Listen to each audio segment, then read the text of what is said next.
നമുക്ക് രേവതിയുടെ സച്ചിയുടെ നല്ലൊരു കഥ കേട്ടാലോ? വീഡിയോ ഇഷ്ടപ്പെടുവാണെങ്കിൽ ഒന്ന് ലൈക്ക് ചെയ്ത് ഹൈപ്പ് ചെയ്യാൻ മറക്കരുത് കേട്ടോ. അങ്ങനെ നമ്മൾ കാണുന്ന പോലീസ് സ്റ്റേഷനിൽ പോയിട്ട് സുധി വീട്ടിലേക്ക് വരുവാണ്. വരണ സമയത്ത് ചന്ദ്രമതി എന്നിട്ട് ചോദിച്ചു, എടാ മോനെ, പോലീസ് സ്റ്റേഷനിൽ പോയിട്ട് എന്തായി? വിശ്വനാഥനെ കുറിച്ചുള്ള വല്ല വിവരങ്ങളും കിട്ടിയോ?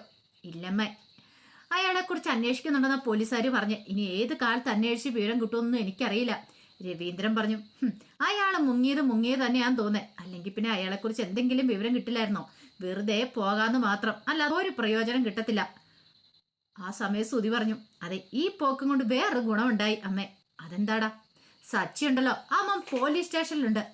പോലീസ് സ്റ്റേഷനിലോ? അത് കേട്ടപ്പോ രവീന്ദ്രൻ പറഞ്ഞു, എടാ വെറുതെ നീ കള്ളത്തരം പറയരുത്. കള്ളത്തരം പറഞ്ഞൊന്നുമല്ല, സച്ചി പോലീസ് സ്റ്റേഷനിലുണ്ട്. എന്റെ 2 കണ്ണും കൊണ്ട് ഞാൻ കണ്ടു വന്ന. ഞാനേ വിശ്വനാഥനെ കുറിച്ച് അന്വേഷിക്കാൻ ചെന്ന് കഴിഞ്ഞപ്പോഴേ ഈ കാര്യങ്ങളൊക്കെ അറിഞ്ഞേ. പക്ഷേങ്കിലും ഒരു കാര്യം ഉണ്ടച്ചാ, അവനെ പോലീസ് പിടികൂടിയതാ. മിക്കവാറും ഇനിയിപ്പോ അവനെ ജയിലിൽ പോയി കാണേണ്ടതായിട്ട് വരും. അത് കേട്ടപ്പോ ചന്ദ്രമതി പറഞ്ഞു, ഓ, കുറച്ച് നാളത്തേക്ക് ഒരു സമാധാനം ഉണ്ടായിരുന്നു. വീണ്ടും അവൻ തുടങ്ങിയ യാത്രയൊക്കെ കഴിഞ്ഞ് വന്നു കഴിഞ്ഞപ്പോഴത്തേനും അവനെ അഹങ്കാരം കൂടിക്കാണും. അതുകൊണ്ടായിരിക്കും. അല്ല, എന്തിനാടാ പോലീസ് പിടിച്ചോണ്ട് പോയത്? വെള്ളമടിച്ച് വഴക്കുണ്ടാക്കിയാനാ. വെള്ളമടിച്ച് വഴക്കുണ്ടാക്കിയാനോ? അവനോ? രവീന്ദ്രൻ അന്തം വിട്ടിങ്ങനെ നോക്കുകയാണ്. അല്ലാതെ പിന്നെ വേറെ എന്തിനാ? ഇനിയിപ്പോ അവനെ ജയിലിൽ പോയി കാണേണ്ടി വരും. അത് കേട്ടപ്പോ രേവതി ഒന്ന് ഞെട്ടിപ്പോയി. രേവതി അത് കേട്ടോണ്ട് അങ്ങോട്ട് വന്നേ. ചന്ദ്രമതി പറഞ്ഞു, നിന്റെ ഭർത്താവേ പോലീസ് സ്റ്റേഷനിലുണ്ടെന്ന്. അധികം വൈകാതെ തന്നെ ജയിലിലേക്ക് പോകുന്നു. വെള്ളമടിച്ച് ലെക്ക് കേട്ട് ആരോ ആയിട്ട് വഴക്കൊക്കെ ഉണ്ടാക്കിയതാന്ന് പറഞ്ഞു. രേവതിക്ക് അത് വിശ്വസിക്കാൻ പോലും പറ്റിയില്ല.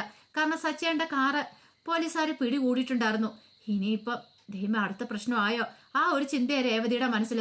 സുധിയാണ് വട്ടം നിന്ന് തർക്കിക്കുകയും ചെയ്തു.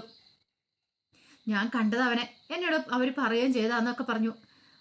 രേവതിക്ക് ഭയങ്കര ടെൻഷനായി. പെട്ടെന്ന് തന്നെ രവീന്ദ്രൻ പറഞ്ഞു, അങ്ങനെയാണ് നമുക്കൊന്ന് സ്റ്റേഷനിൽ വരെ പോയി നോക്കാം മോളെ എന്ന് പറഞ്ഞു. അങ്ങനെ അവര് പുറത്തേക്ക് ഇറങ്ങുന്ന സമയത്താണ് സച്ചി അവിടേക്ക് വന്ന് ഇറങ്ങണേ. സച്ചി കാറിൽ നിറയി കഴിഞ്ഞപ്പോഴത്തേനും രവീന്ദ്രനൊക്കെ ഒരു അന്താളിപ്പൂടി അവനെ നോക്കി. പെട്ടെന്ന് സച്ചി അങ്ങോട്ട് വന്നിട്ട് ചോദിച്ചു, ഇതെന്താ വെച്ചാ നിങ്ങളെല്ലാവരും കൂടെ എങ്ങോട്ടേലും പോകാൻ തുടങ്ങിയതാണെന്ന് ചോദിച്ചു. രവീന്ദ്രൻ പറഞ്ഞു, നീ ഇത്ര സമയം എവിടെയായിരുന്നടാ? അത് പിന്നെ അച്ഛാ, നീ പോലീസ് സ്റ്റേഷനിലായിരുന്നോ? അതേന്ന് പറഞ്ഞു. ഒറ്റ അടിയായിരുന്നു സച്ചിയുടെ കർണം തീർത്ത്. ഹേടാ, അപ്പം വീണ്ടും നീ തുടങ്ങിയില്ലേ? എത്ര പറഞ്ഞാലും നീ നന്നാവത്തില്ലല്ലേ? അച്ഛൻ്റെ തല്ലല് ഞാനൊന്ന് പറഞ്ഞോട്ടെ. നീ കൂടുതലൊന്നും പറയണ്ടാ. എനിക്കെല്ലാം മനസ്സിലായി. നീ നന്നാവൂന്നായിരുന്നു നിന്റെ പ്രതീക്ഷ. എന്റെ എല്ലാ പ്രതീക്ഷകളും നീ തകർത്ത് കളഞ്ഞല്ലോ. രേവതി പറഞ്ഞു, എന്തൊക്കെയാ സച്ചിയേട്ടെ കേൾക്കണത്? രേവതി, നീ എന്തൊക്കെയാ പറയണേ?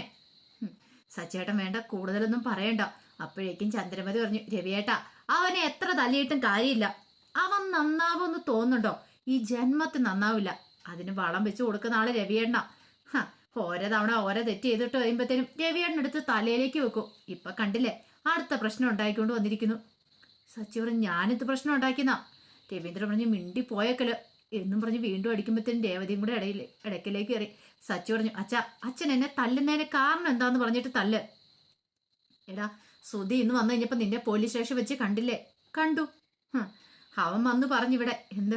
എടാ, നിന്നെ പോലീസ് പിടികൂടിയത് മദ്യവെച്ച ലെക്ക് കേട്ട് പ്രശ്നം ഉണ്ടാക്കിയതല്ലേ? വഴക്കുണ്ടാക്കിയിട്ടല്ലേന്ന് ചോദിച്ചു.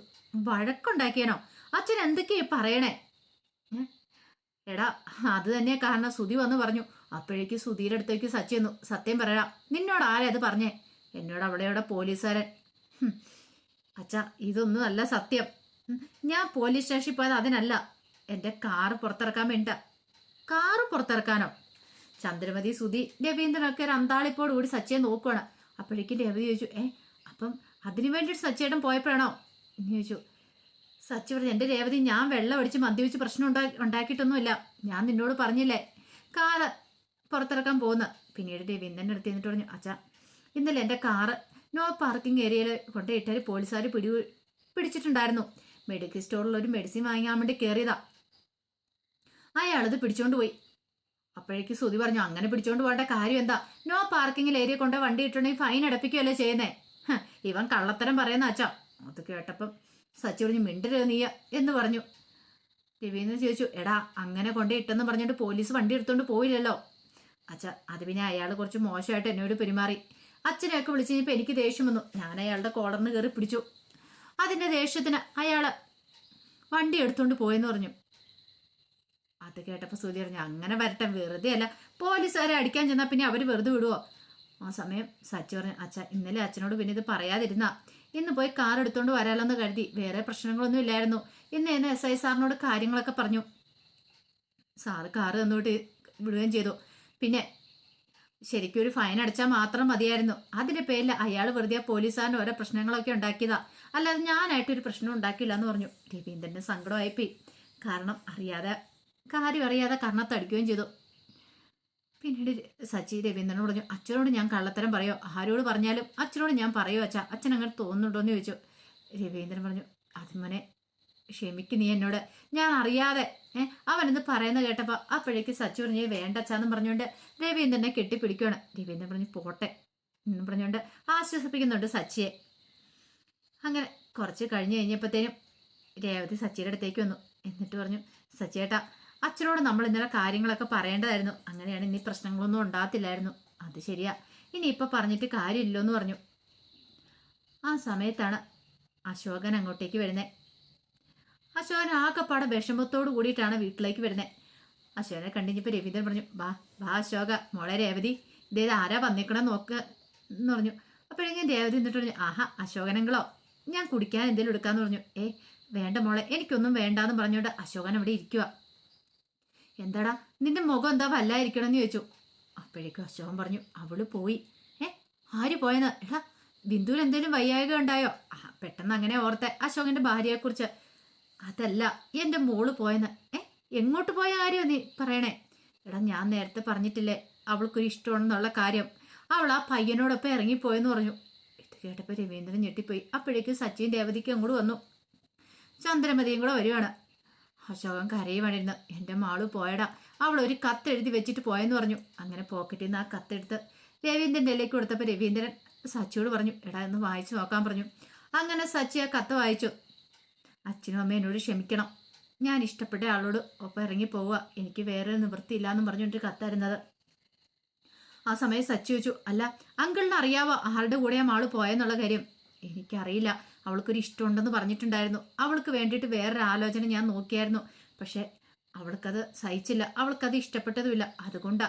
രവീന്ദ്രൻ പറഞ്ഞു, എടാ എന്ത് പരിപാടിയാ നീ കാണിച്ചേ? ഇന്നത്തെ കാലത്തെ കുട്ടികളുടെ കാര്യം അറിയാലോ, വെട്ടെന്നും മുറയുണ്ടെന്നുള്ള സ്വഭാവമാണ്. അവരെടുത്തിയാടി ഓരോ തീരുമാനങ്ങളൊക്കെ എടുക്കും.